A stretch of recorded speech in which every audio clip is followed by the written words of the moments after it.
like to call this council meeting to order at 6:30 p.m. and I'll call on Councillor Decker to read the land acknowledgement. Thank you, Mr. Mayor. The city of Thorold is situated on treaty land. This land is steeped in the rich history of the First Nations, such as the Hadawandaronk, the Haudenosaunee, and the Anishinaabe, including the Mississaugas of the Credit First Nation. There are many First Nations, Métis, and Inuit people from across Turtle Island that live and work in Niagara today.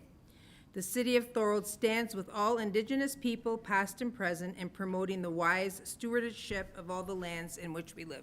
Thank you, Councillor Decker. Are there any declarations of interest? Seeing none, adoption of the agenda. I propose that the agenda be amended to move 13.1, being Report DS2 2026, to be heard immediately after item 9.2, being a presentation regarding the official plan, OP consolidation, and gaps analysis for the OP conformity. Can I get a mover and a seconder? I got Councillor Sentence and Councillor DeRose. All those in favor?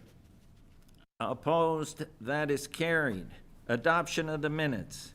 Can I get a mover and a seconder to adopt the open and closed minutes of the council meeting held on Tuesday, December 9th, 2025? Councillor Decker and Councillor O'Hare. Are there any errors or omissions? Seeing none, all those in favor? Opposed? That is carried. Mayor's report. On December 10th, Councillor O'Hare and I attended the 128th Thorold Flying Dragons Canadian Air Cadet Squadron annual mess dinner held at the Thorold Legion Branch 17. For over 75 years, they have been a long-standing part of our community, focused on leadership, aviation, survival, and community services. Under the leadership of Captain Nicolescu, commanding officer, and her team, they have grown to over 90 cadets, an outstanding and positive achievement. On December 12th, I was joined by Councillors Decker, Sentence, O'Hare, DeAngela, city staff, Carrie Gruel, Tessa Bonacor, and Natalie Stickles, Todd Marr, owner of Foodland, Maxine Hutchins, branch manager, community care, Thorold, and their volunteers as the great holiday food drive team arrived in front of Foodland in the Pine Plaza.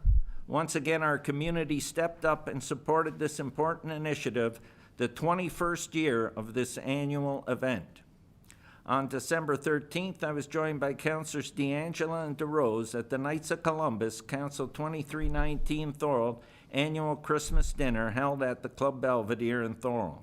The event was very well attended, and we thank the Knights of Columbus for all you do in giving back to our community. On December 15th, I was joined by Niagara Region mayors in Niagara Falls as Premier Ford announced the plan for Destination Niagara, unlocking the potential of Ontario's playground. Minister of Transportation, Prabmeet Sarkaria, Minister of Tourism, Culture and Gaming, Stan Chow, Associate Minister of Energy Intensive Industry, Sam Oosterhoff, and Regional Chair Bob Gale were also in attendance. On December 17th, I was joined by Councillors O'Hare, Sentence, Decker, DeAngela, Regional Councillor Whalen, and BIA Chair Serge Carpino at the grand opening and ribbon cutting for Castillo Shawarma, located at 46 Front Street North. Thank you, owners Kay Hannes and Shadi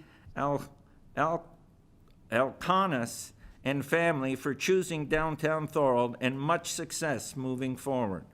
On December 17th, Councillors Decker, Sentence, and Didavitas attended the Holiday Cookie Campaign check presentation. This was done at the Tim Hortons location on Ontario Street in St. Catharines. They presented a check for $44,828.65 to the Kristen French Child Advocacy Center. Thank you to everyone who supported the Holiday Cookie Campaign. On December 18th, I presented certificates to the Holiday Coloring Contest winners, Myla and Alana, winners in the younger and older age categories. Congratulations not only to the winners, but to all those who entered their artwork. The winner of the Thorold Festival of Lights was 68 Albert Street West. an amazing display of lights that won the vote by a landslide. Congratulations to the winner and everyone who submitted homes in this contest. On December 19th, I was joined by Councillor O'Hare at the certificate presentation for David Hanley's 90th birthday, held at the Thorold 50+ Center. Congratulations and thank you for your many years of community service. On December 22nd, I was joined by Regional Councillor Whalen and Knights of Columbus Council 2319 Thorold Representative Mark Brennan at the Thorold residence of Renald Randy Harrison in recognition of his 104th birthday. Randy is a long-standing member of the Knights of Columbus, as well as being a World War II veteran. Congratulations, Randy, on reaching this major milestone, and we wish you all the best in the year ahead. On January 7th, I met with Regional Vice President Chris Dyer from the Bank of Montreal and discussed our displeasure with their planned closing of the Thorold branch in the Pine Plaza this April. We also talked about potential options and opportunities within the city of Thorold. On January 7th, I brought greetings on behalf of City Council to the inaugural meeting of the re-established Thorold Kiwanis Club, the new chapter of the global service organization spearheaded by Rick Westlake. Begins with 19 members. Thank you, Rick, and your team. What a great addition to our city. Also, congratulations to Councillor Ken Sentence on being sworn in as the Thorold chapter president. On January 9th, we raised the Crime Stoppers of Niagara flag at City Hall. January is Crime Stoppers Awareness Month, with Canadian Crime Stoppers announcing the national theme for 2026, Safe Streets, Strong Communities, Together We Can Stop Crime. Joining me at City Hall were Councillors O'Hare, Decker, Didavitas, Regional Councillor Whalen, City staff, and the Crime Stoppers of Niagara team. On January 9th, I attended and brought greetings on behalf of City Council to the Corporation of Professional Great Lakes Pilots 53rd Anniversary Dinner Dance held at the Stone Mill Inn in St. Catharines. Thank you to our generous community sponsors, Hearing Life, Matrix, Synchro Skating Academy, Big Red Markets, Thorold Skating Center, Thorold Amateur Athletic Association, Thorold Athletics Minor Baseball, the Niagara Region, the Thorold Community Activities Group, and Smiley Dental, whose support helped make 12 free public skates at the Thorold Community Arena possible over the holidays, providing families with treats, giveaways, and a fun, inclusive community experience. Over the holidays, our winter maintenance program was promoted on our website as a PSA and on social media posts, which were shared by Brock University to reach the students. It was also shared on our city digital screens, downtown Thorold digital screen, and the Lofts digital screens. To stay informed on significant weather events, residents are encouraged to follow the City of Thorold on social media and subscribe to the emergency alert banner on the city's website. These channels provide the most up-to-date information during the winter weather events. OPG, Ontario Power Generation, ice safety emphasizes staying clear of all hydroelectric facilities because moving water creates thin ice even when it looks thick, posing extreme risks for activities like skating, fishing, or snowmobiling near dams and reservoirs like Lake Gibson and generating stations. Water levels and currents can change rapidly, making ice unsafe despite appearances. So always obey signs, barriers, and never go on ice alone. A great news story, Brock University will be hosting the Canada Cup of Robotics Niagara 2026 from June 13th to 20th, 26 at Canada Games Park in Thorold. 192 teams, 2,000 plus student competitors, 3,500 spectators and supporters, 200 volunteers, and over 30 countries will be represented. In closing, 2026 summer student recruitment is now open. The city is currently accepting applications for a variety of summer positions. Please visit the city website for more information. And that's the end of my mayor's report. Presentations. Up first, an introduction from the new Niagara Regional Chair, Bob Gale. And Bob, come to the podium and we welcome you. And I heard that we're second on your list. You went to St. Catharines first. If I would have known that, I would have made sure you came here first, but we'll let you go on that. Thank you. So if I had known, because we sit beside each other at regional council, if you had a council last night, I would have been here first. This is a meet and greet for everybody. Most of you have heard of me. Some of you have seen me. I was here a decade ago, and I don't remember yesterday, let alone 10 years ago, the configuration of the council. But on December 22nd, I was made chair of the Niagara region. Minister Flack called me and he said, I see at regional council you're sitting between Terry Ugolini and Tim Whalen, and the only way to get you out of there is to put you in as chair. So that's the reason. I kid, but on December 22nd, I was asked to step down as Niagara Parks chair and put in as chair of the Niagara region. I won't give you the reasons behind it, but you can think of it. The former chair passed away, as you know, Jim Bradley. And then on December 24th, when I ran an oil company, I used to think that going in on Sundays and Saturdays, I got most of my work done because no one was in the office. So on December 24th, I went on the region 11 o'clock in the morning to walk in and do some reports on that. I was the only car in the whole parking lot across the street here. I didn't know how to get in other than my card. So I did the card, and they don't have any switches for lights. You have them here. No, you don't as well. Maybe you do. But in order to get the lights going, you have to do this. So I walked through the whole office doing this, and I was thinking, if anybody sees me, this is crazy. Then I found security that was watching me, and they had a good laugh at it. So regardless, I sent a text with a picture of the parking lot with mine being the only car there to the minister and said it's lonely at the top. But regardless of that. So my point is, I'm approachable. You know what I'm like. If you ever have a question, send me an email. Your rep is Terry and, Mayor Ugolini and Tim Whalen. But again, please don't hesitate to ask us questions. We don't do everything right. I'm not happy with some budgeting things, as you know. I'm proud of most municipalities on your budgeting, but it's always a tough go. Like everyone says, every day is budget day. Regardless of that, I'm approachable. I have nothing more to say to you other than I wanted to introduce myself. I'm on the traveling roadshow now. I hit St. Catharines and Thorold first, then I'm off to Waynfleet and places like that next week, and it's going to be the same thing. I felt I should get out there and introduce myself and make it that I'm approachable. Staff said we should come with you, and I said, no, I'm pretty good with this. And that, as a matter of fact, when you're just new, you don't know anything, so my answer is usually, I don't know, but I will get you the answer. So, Mayor, I defer to you, sir. And I appreciate, Chair Gale, that you came here today, and we appreciate it. And our door's always open, and I know that if we have something that we have to address, I know you'll be on it. You always have been like that, but I'm going to open the floor up for any questions from any of our councillors. Go ahead, Councillor O'Hare. Thank you, Mr. Mayor. Through you, as I expressed earlier, Bob, welcome aboard. You've got a large challenge ahead of you. I wish you all the luck and all the best.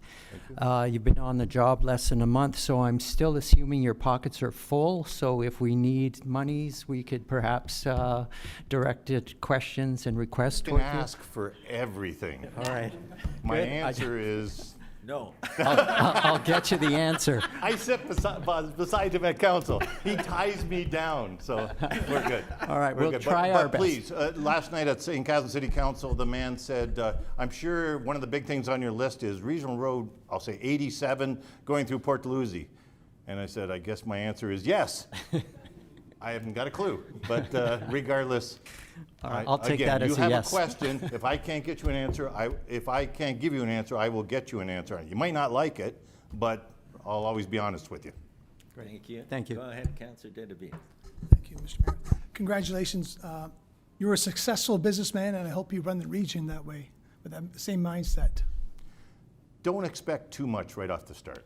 But we expect. You know how it works. Yeah, yes. I mean, budget is over 90% wages. Yeah. Even if you do it through attrition, it takes a long time for things, but we also have projects that I'm going to look into. When I went to the parks, when I went to the police, every board I go to, I said, I visit places. If you don't like that, I'm the wrong guy for you. Try and find a way of getting me out of here. But regardless, I visit places, I go around and I told the CAO I'm going to visit every water plant and things like this around. Now, that's a tall task, but I'm available. One thing I found out is that I get invited to a lot of flag raising. Today, 4. Yesterday, 2. I didn't know there were that many flag poles in the Niagara region. But I guess I'm the master of flag raising. But again, I'm going to try my best. But be careful what you wish for, because some of the answers might not be ones that you like. And I'm not talking about governance issues. I'm talking about budgeting with the Niagara region. We have to watch our dollars on there. I'm not proud of what we've done over the last many years, but now I'm the chair of the board, so I have to speak for them. And so I have to curtail my words a little bit more. That'll be hard for you to stomach, me curtailing any words, but thank you. Thank you. Anyone else? Go ahead, Councillor Sentence. Thank you, Mr. Mayor. Congratulations again. Thank you. And welcome. And I hope everything goes well for you. It's not an easy job, as anybody in here knows. So good luck in the future. Thank you. I appreciate that very much. Thank you. Councillor Decker, go ahead. Thank you, Mr. Mayor. Congratulations again, Bob. I'm glad to hear that you say you're visiting different places and stuff, because it's nice to see, a face to that person, so people know, who you are, and that, you care about the different cities and municipalities around the Niagara region. I Thank think you. that's really great that you're going to visit, and then when we ask for money, you'll know why, because you visited all these places. So it's really nice to meet you, and I wish you much success. I thought we were supposed to ask you for money, but I guess I got that wrong. So, thank you. Anyone else? Okay, seeing none, Bob, once again, and I call you Chair Gale. You can call me Bob, Terry. I know. Thank you. I did for a long time, but I know. now, I know. We're good. But anyways, once again, thank you for coming to Thank you for Thorold having me. City Thank you Council. for moving me up the agenda. Thank you. Thank you. Okay, so now we're going to move on to 9.2, official plan OP consolidation and gap analysis for the OP conformity. Michael Matthias, planning lead, SVN Architects and Planners, will do a presentation, and I'll call on Michael and let you know that you have up to 10 minutes for your presentation. Thank you very much, Mr. Mayor. Good evening, Mr. Mayor, members of council. My name is Michael Mathis. I'm planning lead with SVN Architects and Planners. We're a multidisciplinary consulting firm that was retained by the city to complete the official plan review and conformity analysis. I'll take you through a few slides. I'm going to try and do it quickly and welcome any questions that you have following that presentation. Next slide. Okay, so the basis of our project really stems from the Planning Act. Under the Planning Act, as you know, municipalities are required to have an official plan. They're also required to update it regularly. So there's a range within the Planning Act. It should be the review should be undertaken every 5 years and no less frequently than 10 years. The last update to the Thorold official plan was in 2016. So it's perfect timing for our exercise, which is a precursor to the full kind of review and update to the official plan. One last note on the basis of the project and the Planning Act is that it does require ongoing engagement with council throughout the actual review and update of the official plan. So this is really the beginning of that process, and I think there'll be much more engagement with council in this phase of work. Next slide. So as I mentioned, in terms of the purpose of our work, it's really to take a close look at the Thorold official plan and review it in light of updates to provincial policy, provincial legislation, also regional policy and legislation, and identify where there's gaps between those policies from a land use planning perspective. And this work is really a precursor to that fulsome OP review, which is to come. We don't do this work alone. We work very closely with city staff, and we also commissioned a project steering committee, which included a broader group from the city of Thorold to advise us, as well as representatives from Niagara Region, Niagara Conservation Authority as well too. Next slide. So one of the kind of north stars for our work is the provincial planning statement. And it elaborates on a number of areas of provincial interest with respect to land use planning. And in no particular order and a non-exhaustive list, some of those include affordable housing, growth management, natural environment, planning for complete communities, planning for climate change. So all themes that are already represented in Thorold's official plan, and I'm sure you know, kind of key concerns for council too. Next slide. Just in terms of our methodology, we kind of adopted 3 kind of main steps. The first step was reviewing those background documents that I mentioned, the Thorold official plan, planning legislation, Niagara policy, et cetera. And then really working through with staff and the steering committee to identify and confirm where those gaps are within that policy framework. So that included a line-by-line review of those gaps, and then we prepared as one of our deliverables what we call a gaps analysis matrix. Essentially, it's a chart that identifies each one of these gaps and sets out next steps for the next phase of work. And I'll walk you through some of those gaps just to give you a bit of a flavor of what we found. And then the last step, which we're just kind of finalizing now, is this refinement and validation. So we've prepared a report that kind of summarizes the findings of that chart, that gaps analysis matrix, and lays out some strategic recommendations for staff and council. Next slide.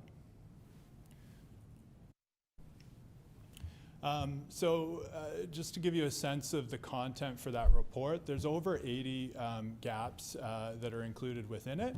And they kind of vary from simple kind of administrative or technical changes to somewhat more substantial kind of policy topics that will need to be unpacked through that OP review update process that's to follow our work.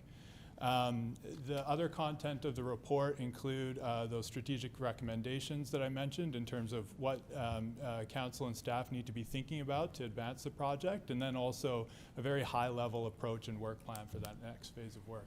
Next slide. As I mentioned, there's 80 total gaps identified. These are all the different sections that are represented kind of within our work. So it's really quite a comprehensive analysis. I'm not going to kind of read them all off here, but it deals with all the subject matters that you'd expect to see in an official plan. Next slide. I'm going to kind of quickly take you through some of the findings from these 4 topic areas. Again, just to give you a bit of a flavor of some of what we found and what our recommendations are for next steps. Next slide. Okay, so under this topic of growth management, intensification, and land use, there were 8 very broad gaps that we identified. Again, I'm not going to kind of read them all off, but there's a couple that are highlighted on the next slide that I'll take you through. Next slide.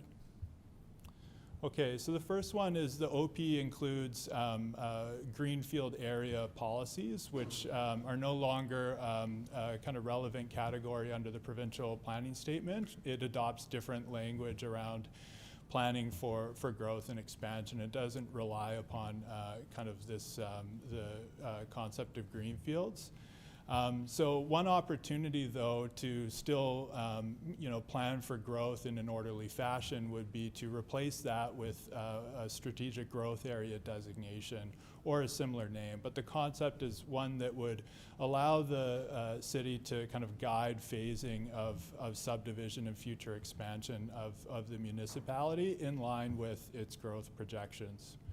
Another example of a gap, again, kind of illustrating the different scales that some of these gaps occur at. This one being very particular is that the Merrittville Speedway is a legal non-conforming. So I'm sure many of you are familiar with it, but it's within a land use designation that's specialty crop area. Nevertheless, it has kind of cultural value for the community. It has some economic value for the community. So there's a consideration to be made about whether the official plan review and update should protect for its current operations or recognize its value, or at a minimum kind of set parameters out for how that land use could transition in the future.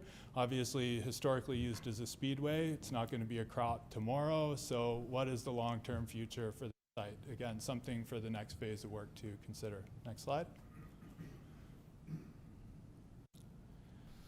So under housing and residential development, there were 5 broad gaps that we identified. Next slide.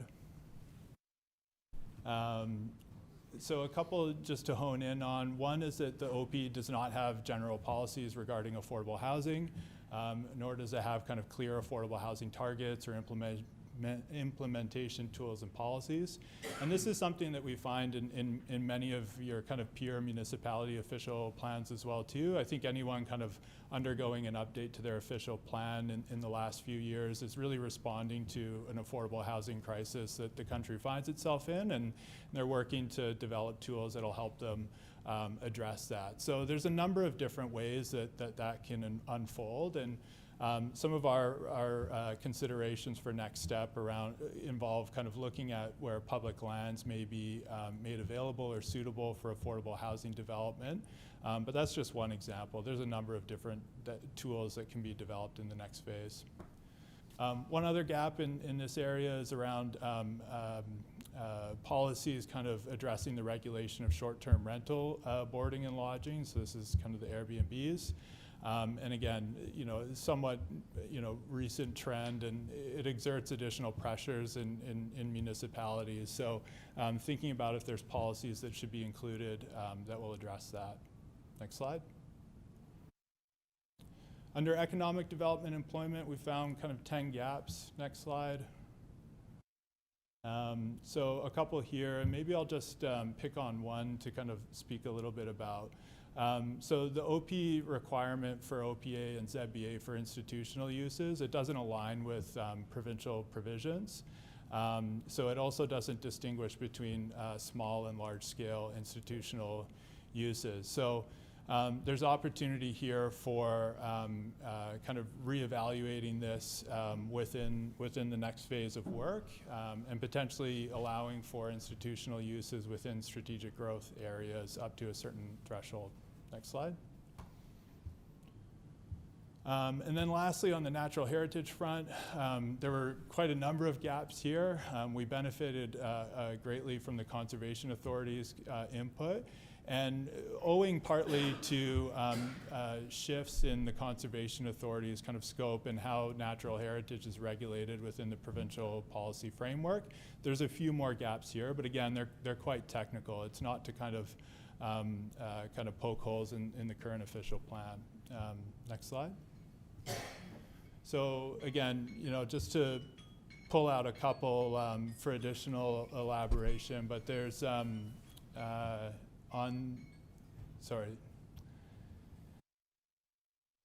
an obvious one in this regard is that there's no dedicated session on or section of the official plan dealing with climate change mitigation. So when we think about low-hanging fruit for the review of the official plan update, addressing climate change, climate resiliency, there's an opportunity there as well too. What you do with that is very much up to yourselves and staff and consultants if they're engaged in the next phase of work, but certainly that's a gap to consider. Next slide.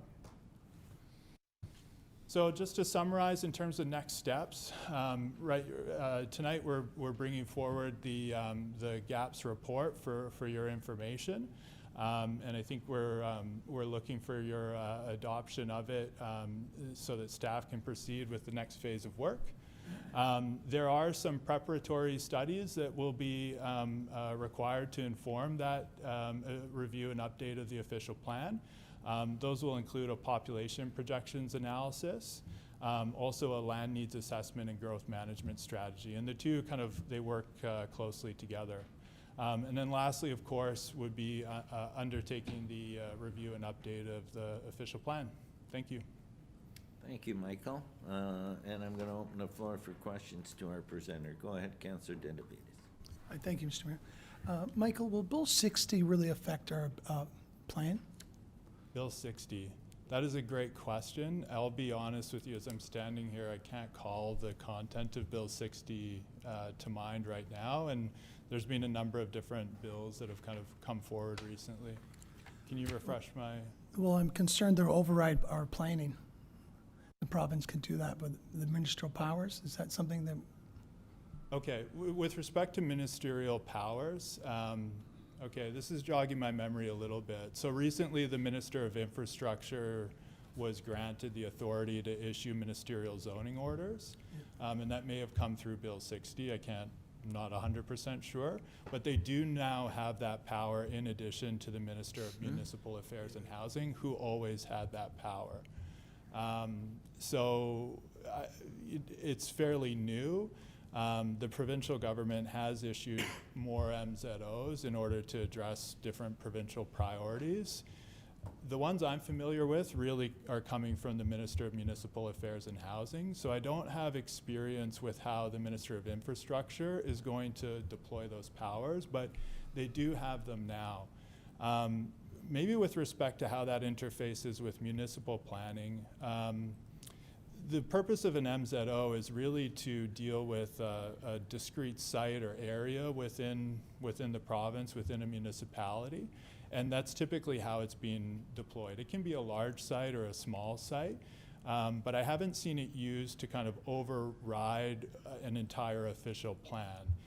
Notwithstanding, it may contradict or take the direction for that site in a different direction than what council had intended. That's typically how I've seen it used, is really kind of on a site-by-site basis. Okay, thank you. And there is a under consent reports, our staff is prepared to report on Bill 60. Okay, go ahead, Councillor.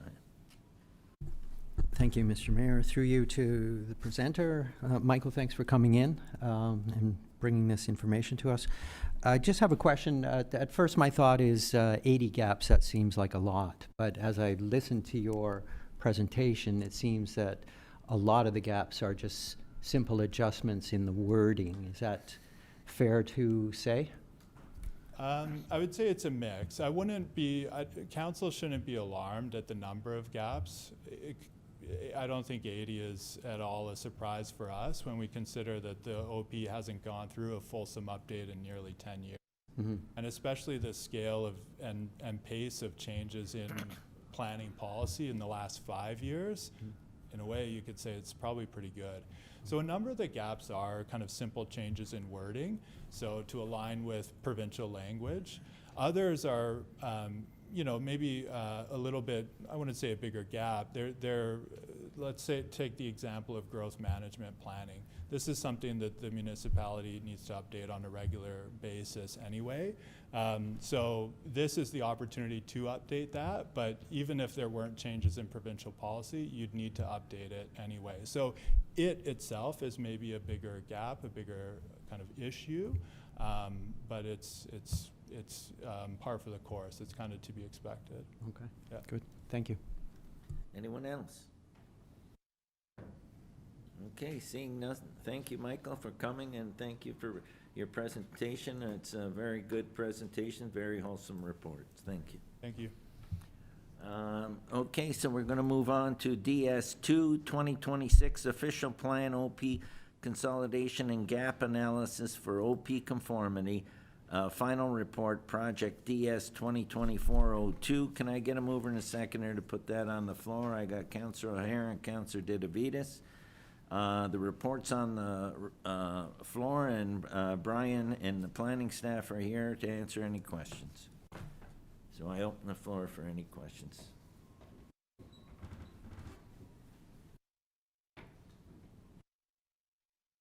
Seeing none, the report's on the floor. All those in favor? Opposed? That is carried.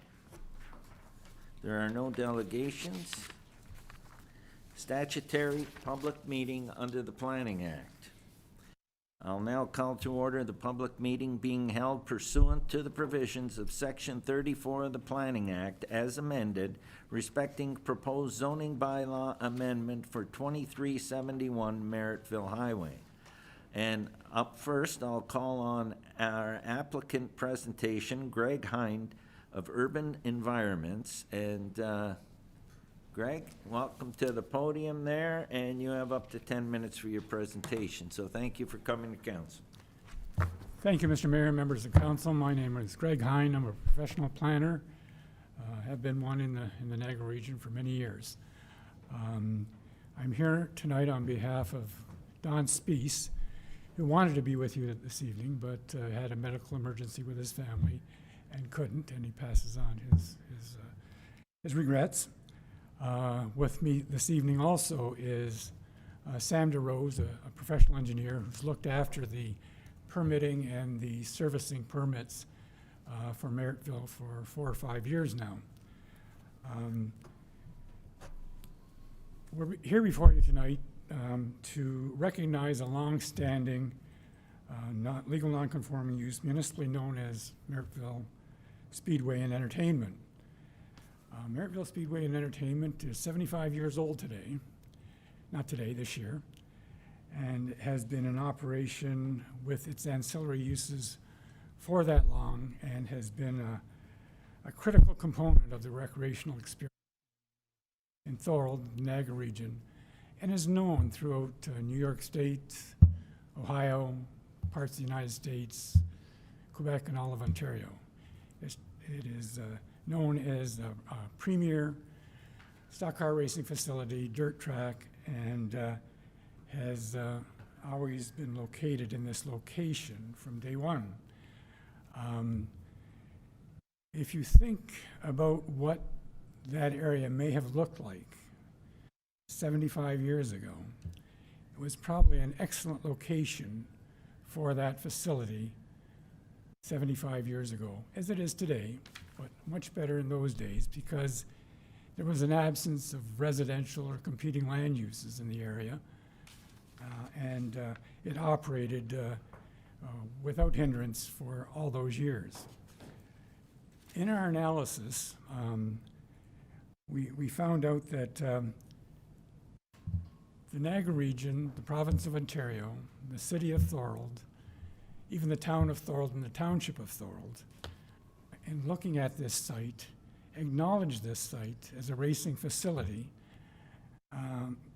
but over that time period, didn't follow through on recognizing that site in regards to land use documentation. And nobody's really at fault. The owners aren't at fault.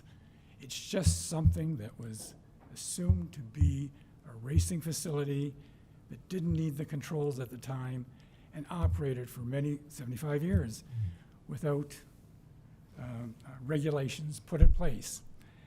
In 2017, though, new ownership took over, Mr. Spees, and started to improve the operation, started to put in certain efficiencies for the operation that when he came to do those things, found out he required proper permits, proper application, and it should have been zoned.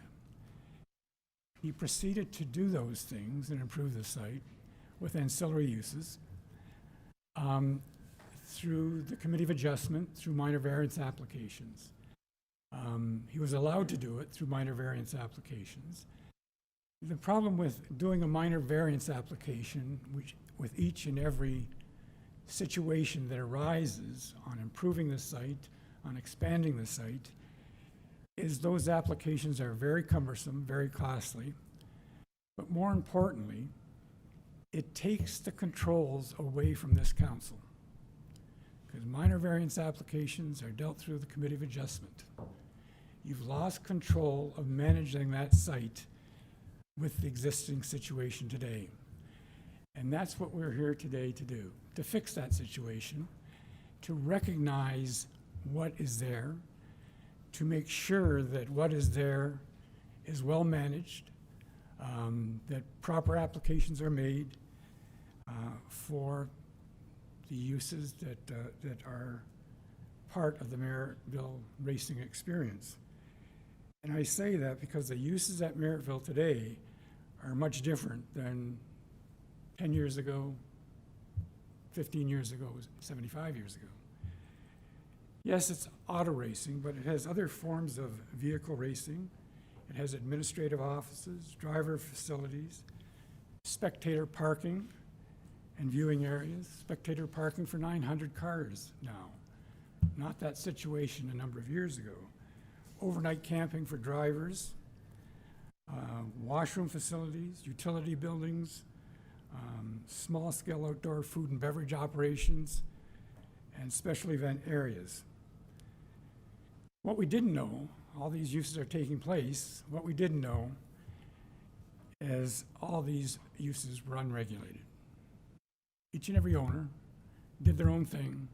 It went through, it operated in keeping with that environment, I would say, but as soon as the applications for building locations, building permits were required, as soon as those were required, regulations were required.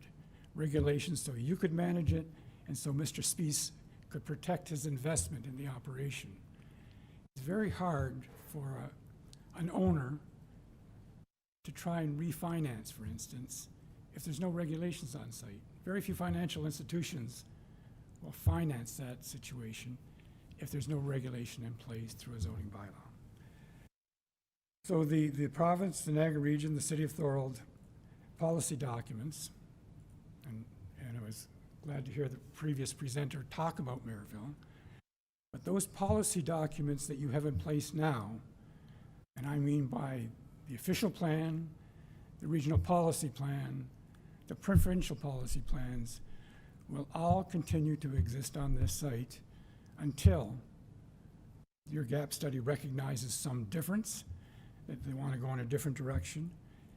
And we will continue to work with your staff, the supporters of the gap study, to ensure that Merrittville Speedway continues to coexist with the process of the gap study and to coexist with any new regulations you decide to put on it. We have an easy task, really, because what you see today is what we want you to approve. What you see today in regards to buildings, track, spectator facilities is what we want you to approve tonight. We want you to take those legal, non-conforming uses and zone them properly. We're not changing anything tonight. We're just zoning what you see today in the proper planning program. But in doing that, it's pretty easy to recognize what's there. It's pretty easy to hear it every weekend during race season. We know what Merrittville is. We know how proud the city of Thorold is with the ownership and the operation they've had over the 75 years. We can see it on site, we can hear it. It's become part of that ambient noise for that whole area, even for the whole area of Thorold. But we need to address certain other things, and the gap study alluded to it. If we're going to remove or even address what the province's land use documents are doing to that site, what the regional documents had done to that site, we need to take a look at the future uses of that site. Since land use documentation has taken place on this site a number of years ago, it's been zoned and zoned and designated for agricultural purposes. Your zoning bylaw today, your official plan today, zones and designates that site for agricultural purposes. The regional policy plan did, the provincial policies still do. They're ignoring the reality of the situation. We have to work, and our owners recommended that to us, that we relay that to you. We have to work with the gap study. We have to work with the town staff, and we're willing to do so, so we can finally address the inaccuracies and the ineffectiveness of having an agricultural designation on this site. We won't deal with that tonight, I know. It's an ongoing process. The owner is willing to work with the city staff and the gap process. And we have been working for the last couple of years in that regard. What are we looking at in the future? We'd like to see, 1 minute left. okay, we'd like to see the direction that those documents have given you already, and we'd like to see some agricultural, commercial, agricultural, industrial uses for that site if racing ever stops. There may be a time where that facility, and we've noticed some aspects of it, that it reaches this functional obsolescence. It's getting too expensive to operate that type of facility in that area right now. But we'd like to see our wineries, distilleries, garden centers, the direction that the region, the province, and the city have been trying to push us as owners of that site all along. Tonight, we ask you to take a look at transferring the legal nonconforming uses to the appropriate zoning provisions, and that's our presentation for this evening. Thank you very much.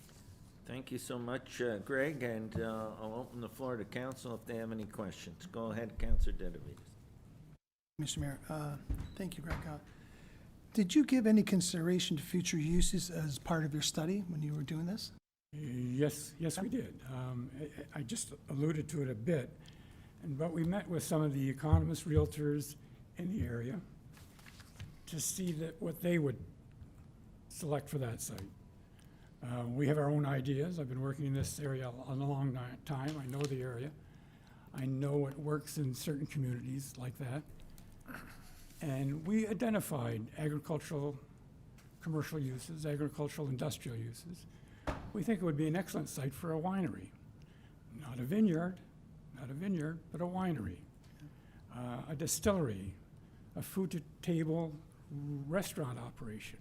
Instead of having what's existing on the site now with all those containers, why not take a look at a fulsome eatery that's farm to table, that serves the farming community and serves the residents of the city of Thorold. We've taken a look at that. We put that forward to the staff of the city of Thorold, and we're working towards looking at those uses as a future use for that site. And I want you to pass best wishes to Don for his father. And Don and Lorraine are just a huge part of the Thorold community. They do a lot for the community, and I want you to pass that message out. Thank you. We will. Councillor Sentence. Thank you, Mr. Mayor, through you. Thank you for the presentation, Greg. I have a question and a comment. The question, I guess, would be, it sounds like you're working with staff, and just even the official plan seems to be heading this way, potentially this way, so you'll continue to work with staff on this? We've already submitted a letter to staff Okay. requesting that we work with them on this. Excellent. Very good. And same thing, Spies family does a lot for the city of Thorold, and we want to work with them as much as they want to work with us, so thank you. Have anyone else? Councillor Hare. I got Thank you. Councillor Hanley after. Go ahead, Councillor. Thank you, Mr. Mayor. Through you to Mr. Hine. Correct me if I'm wrong, Mr. Hine, but I thought that the term legal nonconforming protects them for the time being. Is that not something in place that allows them to continue their operations? It protects what exists on site. It, I shouldn't say prevents, but it puts them through a process for expansion or relocation on the site that is cumbersome. They're legal, but they are non-conforming. And so they'd have to go through a committee of adjustment application for minor variance if they wanted to expand their operations, even a small building. We've just finished 2 or 3 minor variance applications for adding to their food services out in front. Cumbersome, costly, and it really doesn't do the trick if they were to go to a financial institution for refinancing. Protects them, they're legal. But it removes the management and the regulation away from council. It should be put back in council, it should be very transparent and put in council's hands. Okay, thank you. It sounds like planning is working with your client, and I hope there's a resolution. So too. Thank you. Councillor Hanley.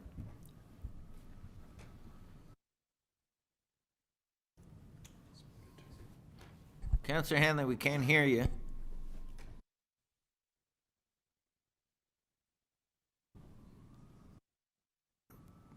Can't hear you, Councillor Hanley.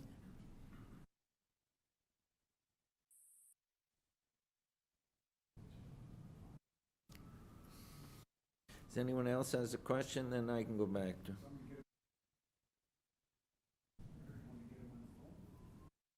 If you can find out what his question is, then we'll ask it.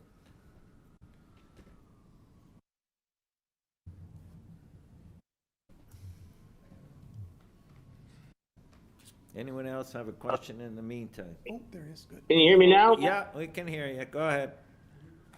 Okay, we done an audio check earlier, and they said it was good. Sorry. Okay, I got out of the one webinar so you could hear me. Can you still hear me? Yeah.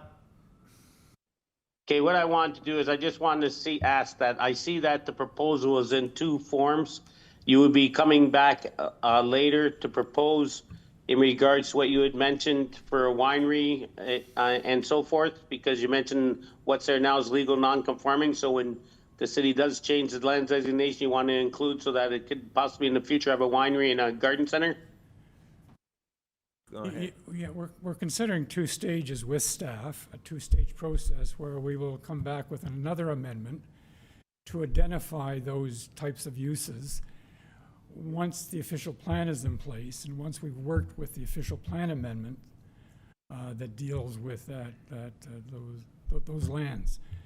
What we have before you tonight, though, is to recognize the legal non-conforming uses of the site in a zoning bylaw, but also recognize in that zoning bylaw what our intent is in the future.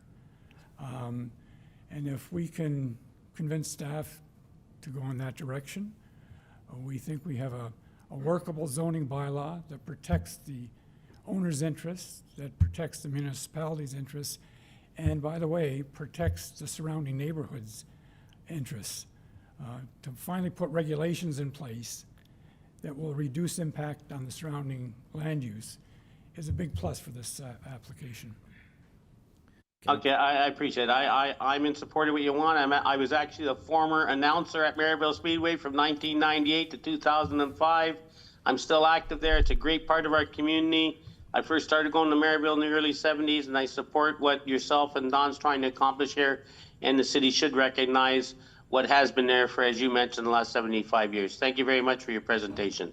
Thank you, Councillor. Is there anyone else?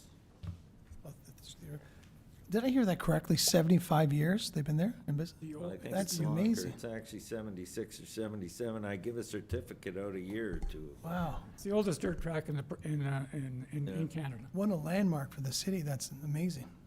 Okay. Yeah, just I could make a note there, Mr. Mayor. It's actually the longest running consecutive dirt track in North America. There's tracks that have been in existence longer, but none have run consecutively as Maryville Speedway has. The only one in North America. And if anybody knows that, Councillor Hanley does, because he's the biggest fan. Anyone else? Okay, seeing none, I want to thank you for your presentation, Greg, and we'll continue now to any registered speakers. Thank you, members of council, Mr. Mayor. So at this time, is there anyone online or present in the chamber who wishes to speak on the application? Is there anyone online, Justin? Or Laura?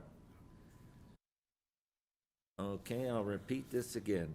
At this time, is there anyone online or present in the chamber who wishes to speak on the application?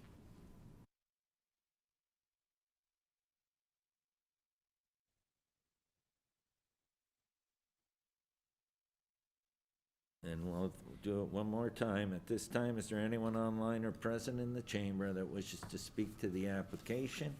We have no one online. There's nobody that's in the chamber. Okay. So before I move on to the planning report, I will say that in the planning report, there are comments, public comments that have been included in the planning report. So to make sure that everybody's aware of that as well, okay? Okay, so then we'll move on to the planning report. So that's DS1 2026, proposed zoning bylaw amendment D 1411 2025 2371 Merrittville Highway. And this is important. This report is only presented to council for information purposes. It is currently open for questions and comment from members of council. Please note, comments will be captured by city staff and incorporated into a final report, which will be brought forward to council at a future council meeting for consideration. And can I get a mover and a seconder for the report? I got Councillor Sentence and Councillor DeRose. And so that report is on the floor. Is there anybody that has any questions at this time that our planning staff is here that can answer?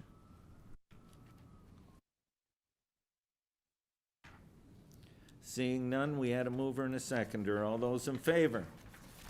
Opposed? That is carried. Adjournment of the public meeting. This fulfills the requirements of the Planning Act pursuant to Section 34. The public meeting portion of these applications is now adjourned at 7:26 p.m. Okay, now we'll move on to items for consent. We have 6 items, 12.1 to 12.2. Can I get a mover and a seconder for these items? Councillor Ditavitas and Councillor DeRose. Is there anyone that wants to poll or speak to any of these items? Go ahead, Councillor. 12.2. 12.2. Anyone else? Okay, I'll let you speak to that, then we'll take them as a block after that. Go ahead, Thank you. Councillor. I just want. That's CLKC 2026 request for municipally significant event designation for the 8th annual Jeff Youngblood Memorial Hockey Tournament. I just want to say how amazing this tournament is. The family has honored Jeff's memory in a way that continues to strengthen our community. They do so much in our community. I just want to acknowledge this tournament, and it's a great one. And I hope everybody goes out there and supports it and watches it. Thank you. And I had the pleasure of coaching Jeff in minor hockey many years ago. Okay, so we have 6 items. We had a mover and a seconder. All those in favor? Opposed? That is carried. There are no items for consideration, as we already dealt with the one after the OP presentation. Notices of motion. I've got Councillor O'Hare. Go ahead.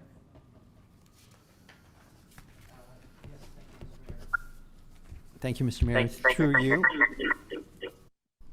Through you, I have 2 notices of motion, one regarding the cemetery and one regarding property taxes. So then you'll work with the clerk on those. Councillor Ditavitas, you have one? Yep.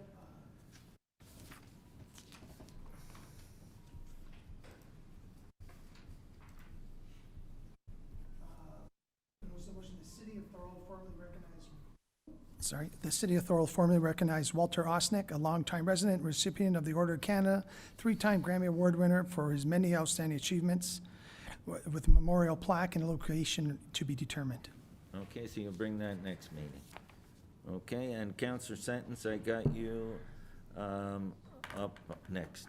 Yeah, just a notice of motion on the possibilities of recycling pickup throughout the city of Thorold. And you're talking about non-eligible sources? Yes. So let's be correct, because residential's already looked at. Yep. Okay? Anyone else? Go ahead, Councillor DeRose. Through you, Mr. Mayor, just notice a motion on the provincial state of emergency. Thank you.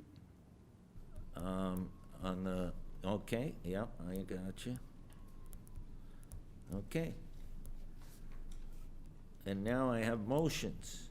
And I have Councillor O'Hara up first for your motion respecting tree-saving plans. Thank you, Mr. Mayor. Whereas the corporation of the City of Thorold undertakes development projects on city-owned lands and early access to complete and accurate information supports informed council decision-making. Whereas a recent review of a proposed parking lot at the 50 Plus Center highlighted the need for consistent tree identification earlier in the development process. And whereas mature trees prove significant environmental, ecological, and community benefits, and their early identification supports the protection of Thorold's natural heritage and urban forest.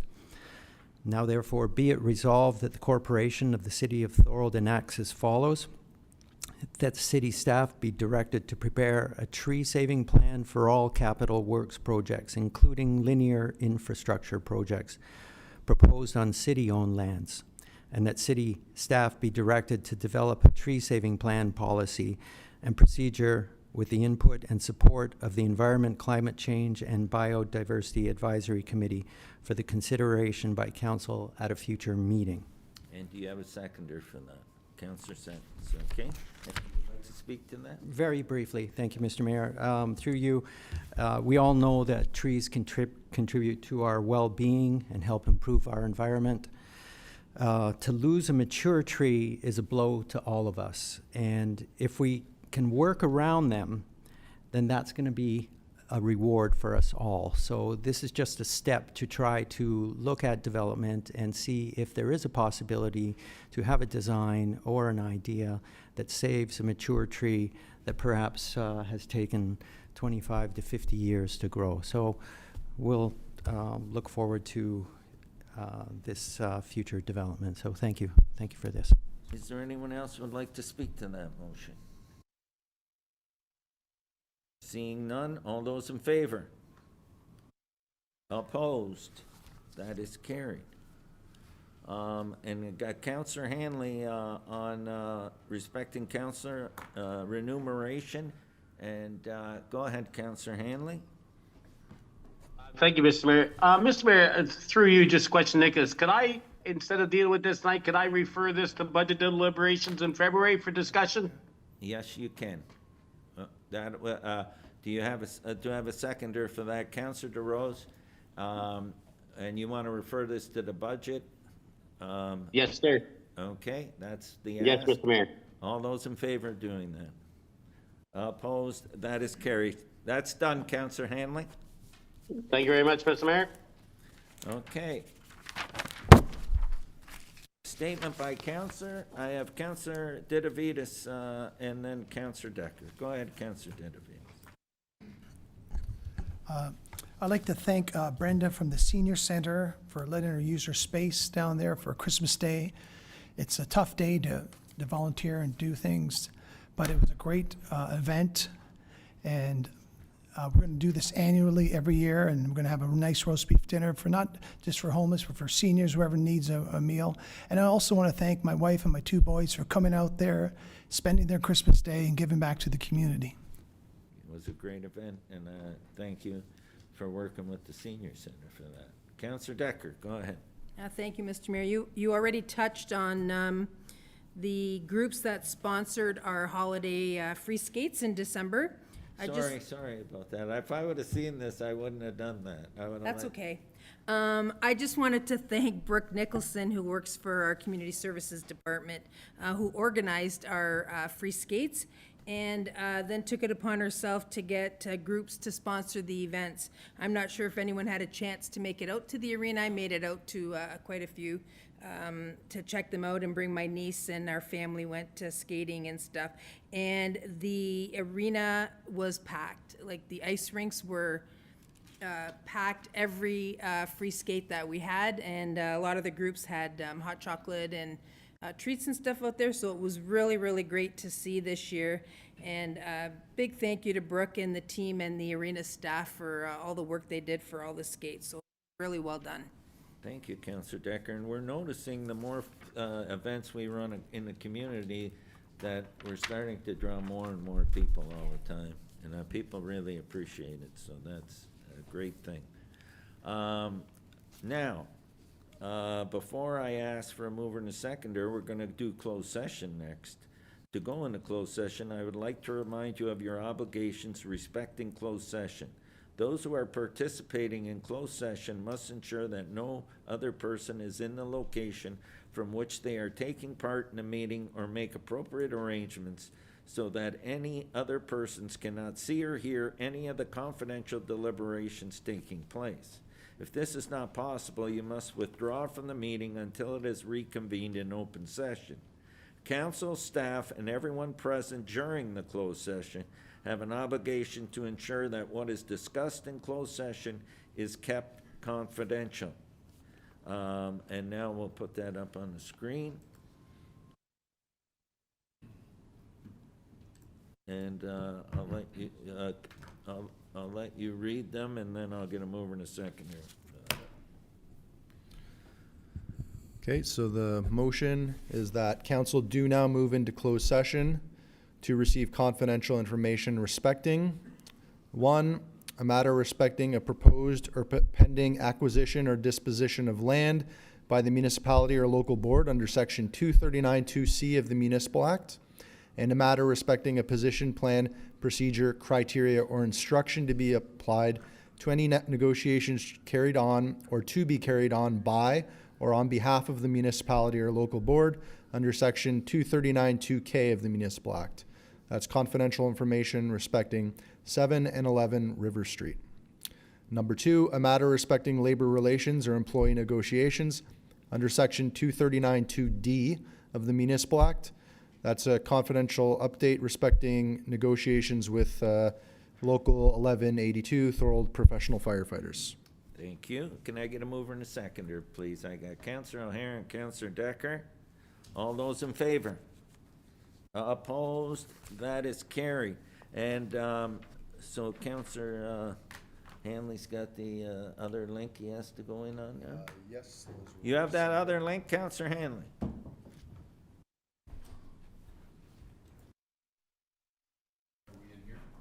Are we staying here? I'm good with that. Yeah, I'm good with that, yeah. We're gonna stay here, and then, so we'll have